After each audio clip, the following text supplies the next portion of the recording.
Hi, I'm Terry Vishwanath, lead economist at CoBank covering power, energy, and water. The digital divide remains a major issue in America when it comes to providing high-speed internet, particularly in rural areas and low-income communities. But we are now really seeing an important change with regard to public-private sector partnerships. The result is we're going to actually start to see these community center startups move the needle on internet access where it's most needed. I've asked my co-host and CoBank Managing Director, Tamra Reynolds, to take on a different role for today's podcast and shed light on what's happening to bring people into the digital economy. Joining Tamra is Managing Director Doran. Hello to both of you.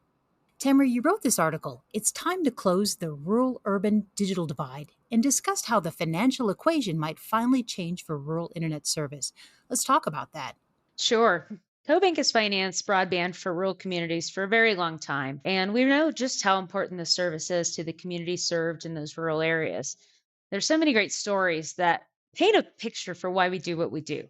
And I think about how co-ops like Como Electric and Northeast Oklahoma, some of the early movers and sort of the electric co-op broadband space really paved the way for how folks are deploying high-speed internet today in rural communities at the electric co-op level. Tamra, as electric co-ops enter the telecommunications space, we see pretty significant changes in how they're going to approach this particular segment. From an opportunity standpoint, we've seen co-ops who are maybe 5 or 6 years into their projects have tremendous success, and in fact are generating more revenue from their telecommunications business than they are from the electric business, in which they've been operating for 85 or more years. But there are also very significant risks involved. Operating in the telecommunications space is extraordinarily competitive. In addition, the sheer enormity of the upfront infrastructure cost for deploying one of these broadband networks can be quite daunting. So, Doran, you and I caught up with Jeffrey Connor, the Chief Operating Officer at NRECA, who's leading that association's efforts to help co-ops really navigate the challenges of deploying broadband. Here's what Jeffrey had to say about the opportunities and risks involved for member co-ops. Today, we're speaking with Jeffrey Connor, COO of NRECA. Good morning, Jeffrey. Good morning, Tamra. Good morning, Doran. I'm really pleased to be here with you. Thanks for having me. From a background perspective, what's NRECA's perspective on the role that rural broadband plays in creating a better life in rural America? NRECA as an association is guided by the instructions really that our members provide to us to go out and execute against their mission in the communities that they serve. And increasingly, a major component of that mission is thinking about how to expand rural broadband and opportunities to access modern speeds for internet for a number of reasons, but mostly because it enhances the quality of life in those communities. It's about making sure that those communities, they have access to opportunities that anyone living anywhere else in the country would have. You have recently launched the new broadband tier of service at NRECA.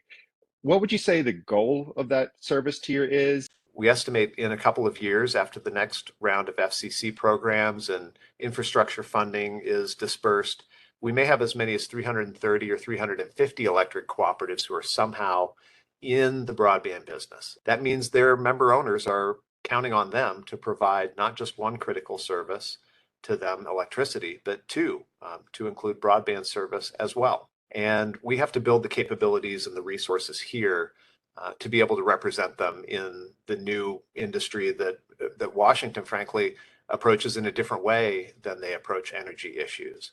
What would you say is in it for members signing up, compared to the investment that they're going to have to make to be a part of this new tier of service? Tamra, I've heard a lot from CEOs of electric co-ops who are getting into this business about recognizing the need for more governance education, more work with their board on telecommunications issues, thinking about employee training, thinking about taxability issues. And a lot of it has an advocacy component to it, but there are also different ways and different things to communicate about these businesses. There's also a nice dovetail for electric co-ops. Connectivity means a lot to the operation and the management of energy for consumers and for utilities these days. And so our members who are investing in broadband businesses are also taking the opportunity to go out to their member owners and put new technology to work that benefits both the consumer and the electric co-op in terms of demand management, better data, better utility management, better load management, technologies that can eliminate line loss. Yeah, Jeffrey, that's a great point. How this is different than operating an electric system. It's a different business.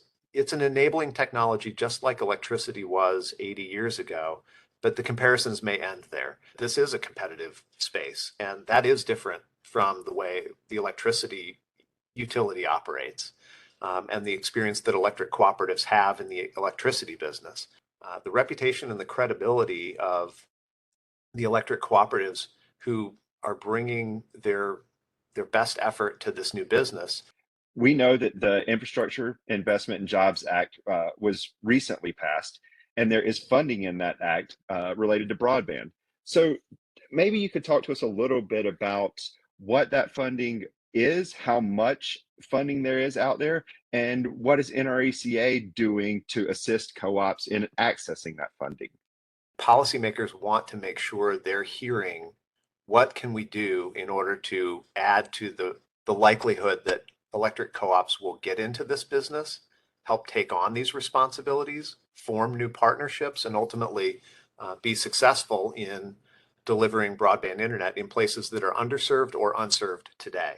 Mapping and information about where we need this investment the most across the rural landscape today is extremely important because there's a lot of self-reported and incomplete data out there, and it sometimes leads to less than fair outcomes for people who are living in communities where they're not getting the service that they're promised by their provider, or maybe not getting the benefit of programs that are supposed to be improving the quality of service for broadband in the places where they live. You know, a lot of these programs have been in place for decades, but clearly they haven't finished the work for which they were intended, or for which Congress intended them to accomplish.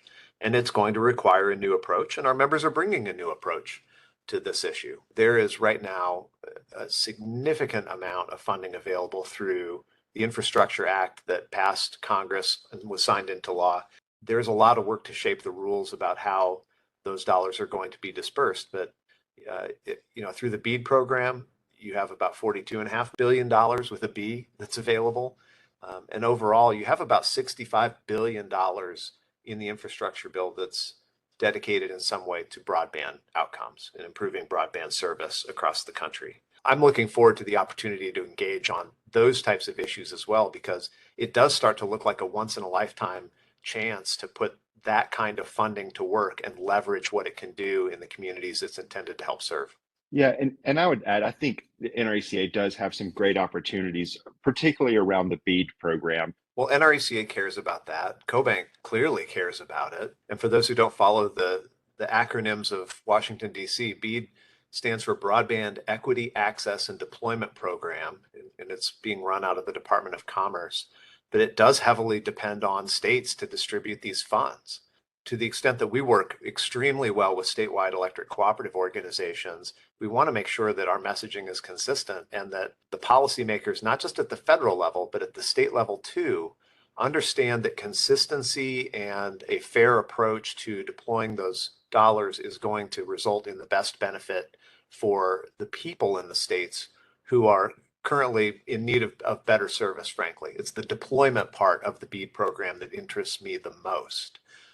Let's get these projects built. Let's think about how to finish the job and do what we say we will do when we commit to serving a community. We believe that proper due diligence and financial feasibility is still really critical when co-ops are looking at embarking on some of these, what we would call legacy projects like retail broadband, where you're in some cases doubling or even more than that, tripling balance sheets to take on these investments and these opportunities.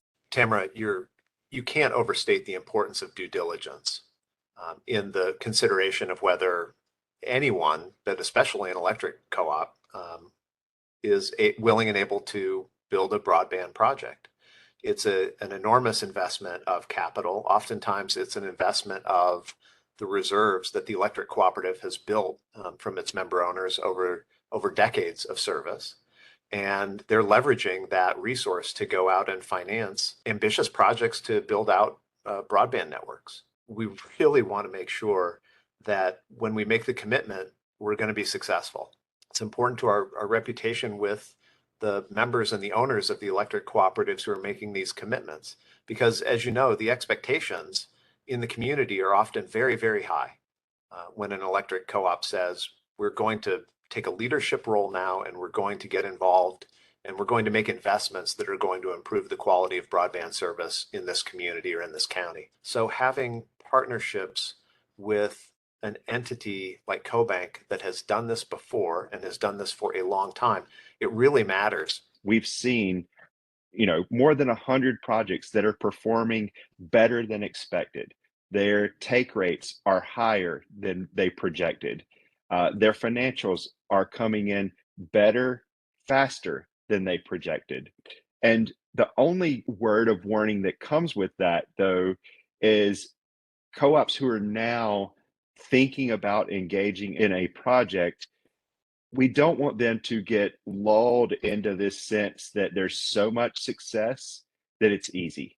Because I think if you ask any of the co-ops who are doing it today, they'll tell you there's nothing easy about it. Having a partner like CoBank, like some of the consultants out there that are working with electric co-ops, to help guide you, to help you complete the necessary due diligence, to talk about phasing the projects so that you're building revenue as you're starting to incur some of these capital expenses associated with the project, are absolutely critical to the long-term success of the project. Doran, it's great advice because you're 100% correct. This is hard work. Building it is hard, but once you have it up and running, that's also difficult. And there are going to be a lot of good conversations about once we've built the infrastructure, what's the best way to operate it? And in particular, our members look at that in terms of opportunities to enhance the efficiencies and the effectiveness of the telecommunication service they're providing. What that all adds up to me is they're changing their communities when they make these investments. They're changing the demographics there. They're changing the shape of economic opportunities. And suddenly you find people who have always wanted to move back home or live in a rural community, and they're taking their jobs with them now when they go and move into those communities. Well, Jeffrey, we really appreciate your time, your insights and comments. Thank you both. There are opportunities emerging for new players to target America's digital divide, namely in the form of federal spending. And increasingly, these new players are electric co-ops. The need to speak with one voice in Washington and to collaborate on common issues is really why NRECA came into existence.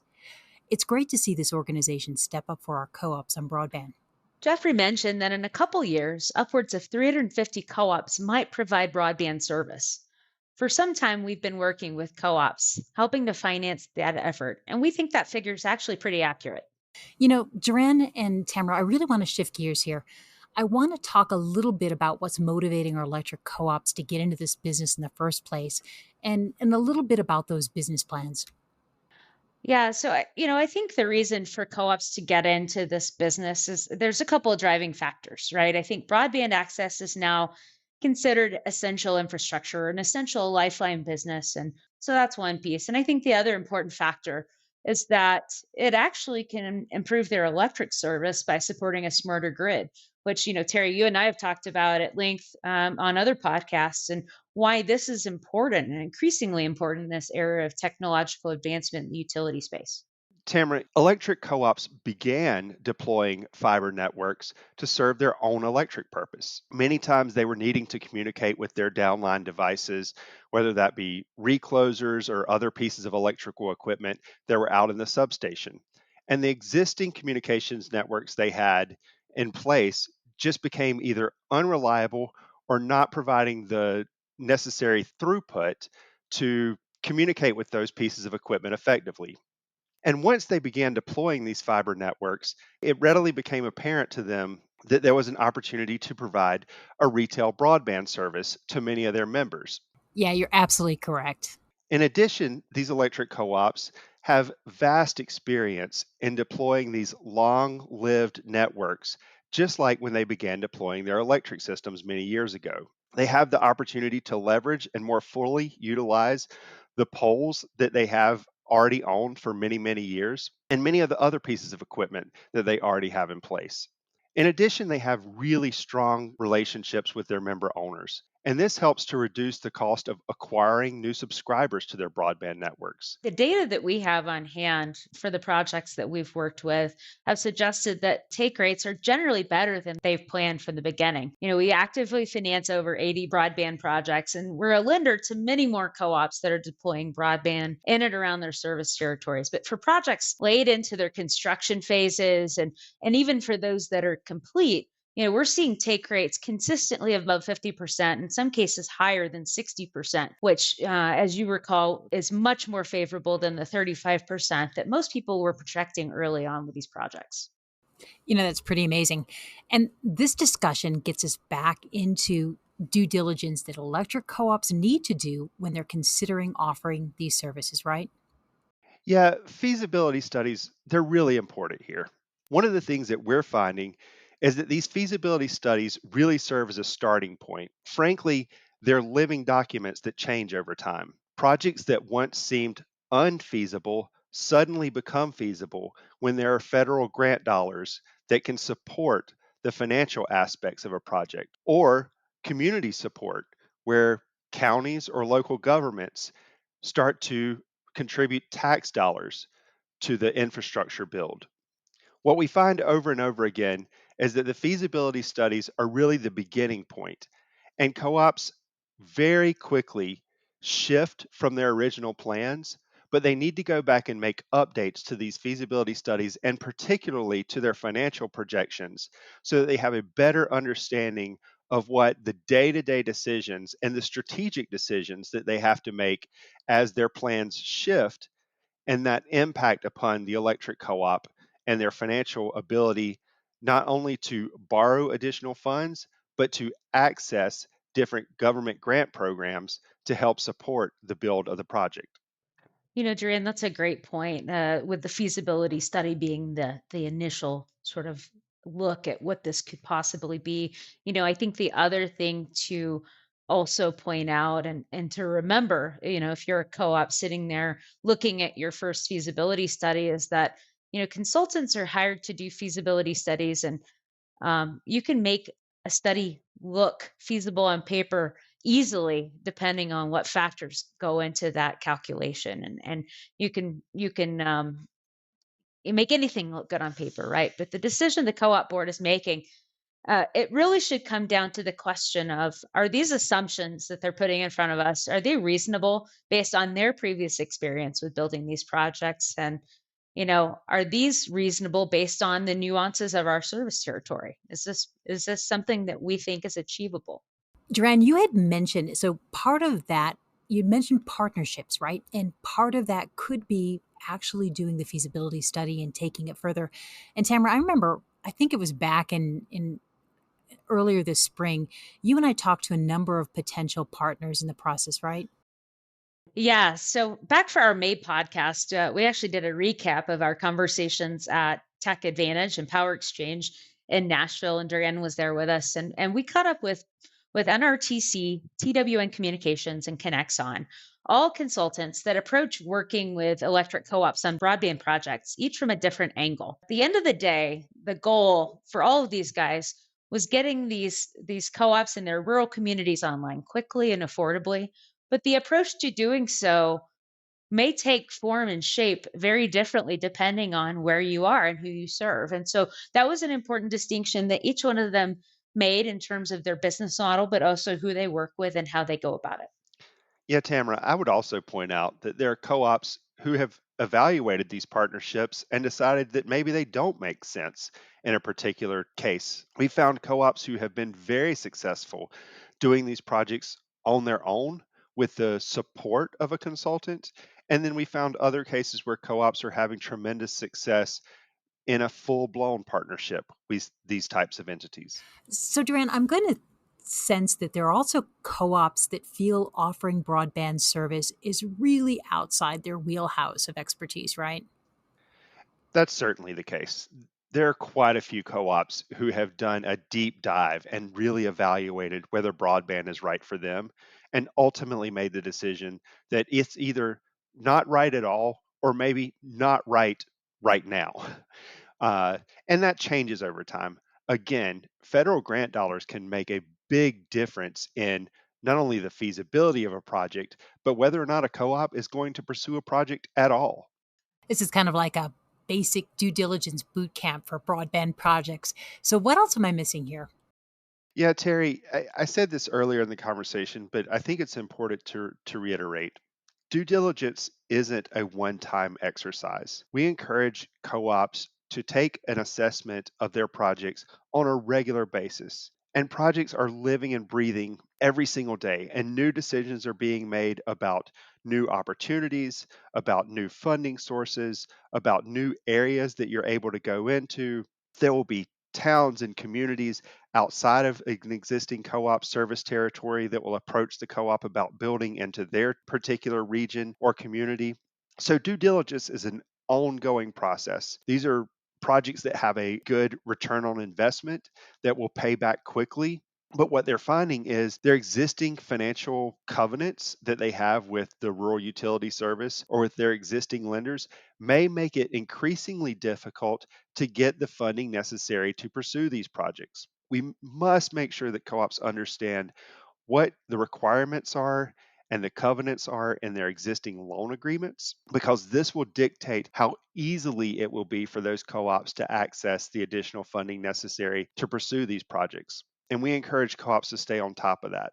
And I think the other thing is what we're starting to see now in a lot of my team's footprint is the opportunity for out of territory builds, and that's a great situation to be in, right? That means your project was successful to begin with, most likely, and the thing that's important to keep in mind is that over time, those those additional add-on opportunities are quite costly because of the types of density that can really add value to your cash flow and your bottom line when you're a broadband project. But they do tend to lever up co-ops, and so that's another thing to consider: is are you continuing to update your feasibility studies? Are you checking with your lenders? Are you really evaluating all the pieces that are so important?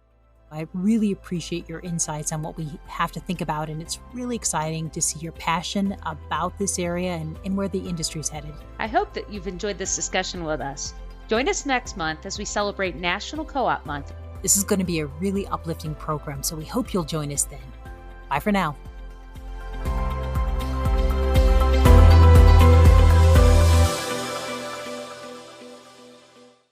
The information provided in this podcast is not intended to be investment, tax, or legal advice and should not be relied upon by listeners for such purposes. The information contained in this podcast has been compiled from what CoBank regards as reliable sources. However, CoBank does not make any representation or warranty regarding the content and disclaims any responsibility for the information, materials, third-party opinions, and data included in this podcast. In no event will CoBank be liable for any decision made or actions taken by any person or persons relying on the information contained in this podcast.